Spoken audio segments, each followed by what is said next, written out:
you can move from just absolute bone-deep exhaustion to profound personal clarity. So I want you to think about this for a second. Have you actually lost the will to live, or just the will to explain yourself one more time to someone who wasn't even really listening in the first place? I know, it's a heavy question, but it hits the nail right on the head for what we're unpacking today. If you've been feeling deeply exhausted lately, you might be thinking it's depression, or maybe burnout. But actually, scratch that. What you might be experiencing is just the sheer relentless labor of simply being around other people.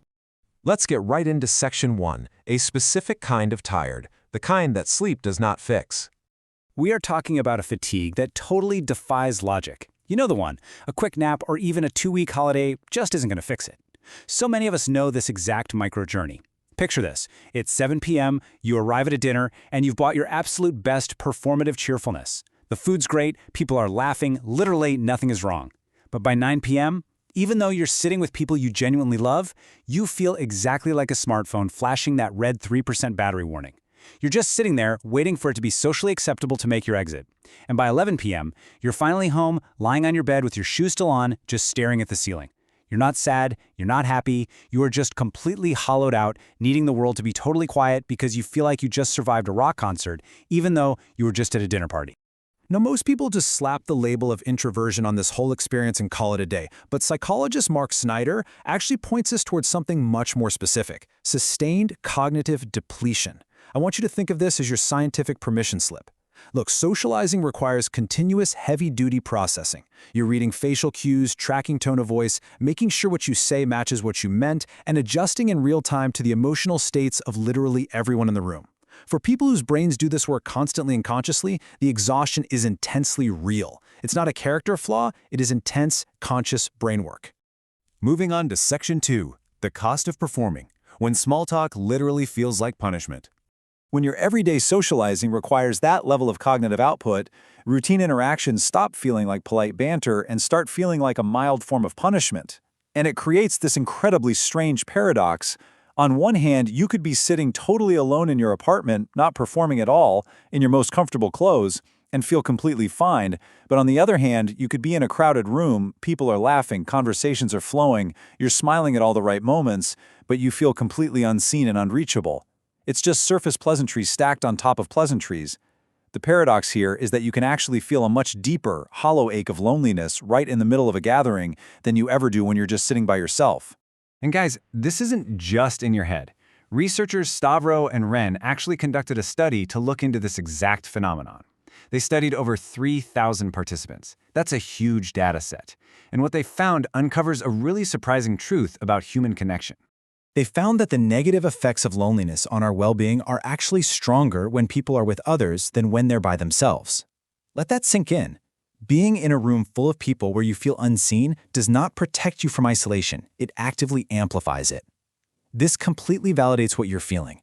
Being drained in a crowd makes total sense because the friction of performing connection when you actually feel totally disconnected is just downright exhausting.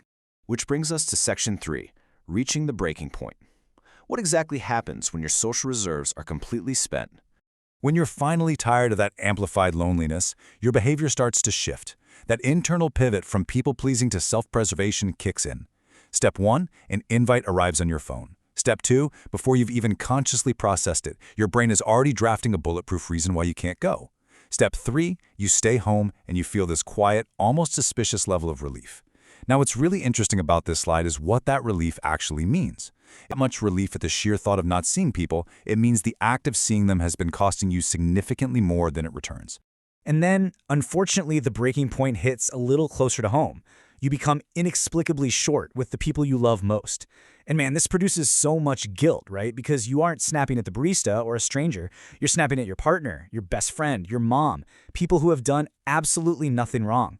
But what's really happening here is that by the time you reach the people you are most comfortable with, every single ounce of your social reserve is just gone. Their comfort doesn't protect them from your depletion. It just means they are the safe space where you finally let your guard down and release all that tension, often way more abruptly than you mean to. And honestly, this is exactly why we all develop that embarrassingly wholesome fantasy of just dropping everything and disappearing to a remote village or some cozy coastal cottage. But here's the reframe. Opting out isn't avoidance, it's self-preservation. You aren't running away from a physical location. What you're actually craving is a life where you don't have to walk into a room already carrying the heavy weight and history of other people's expectations and impressions of you. You just want a blank slate. Okay, let's dive into this because the data backs this up perfectly.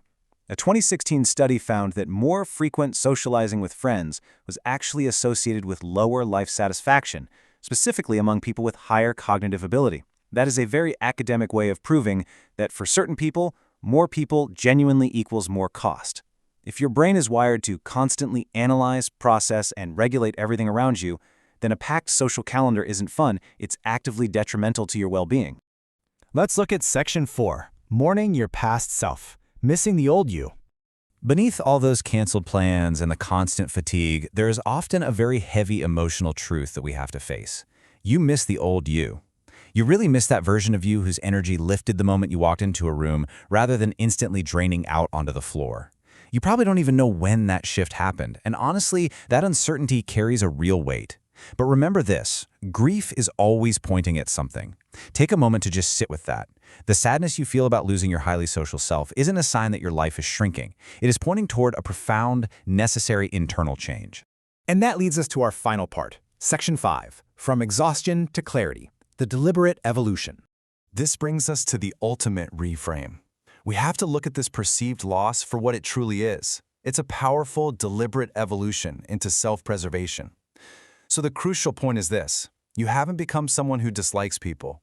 You've simply become someone who can no longer afford to spend time with the wrong ones. Your social capacity hasn't vanished into thin air. It's just become highly selective.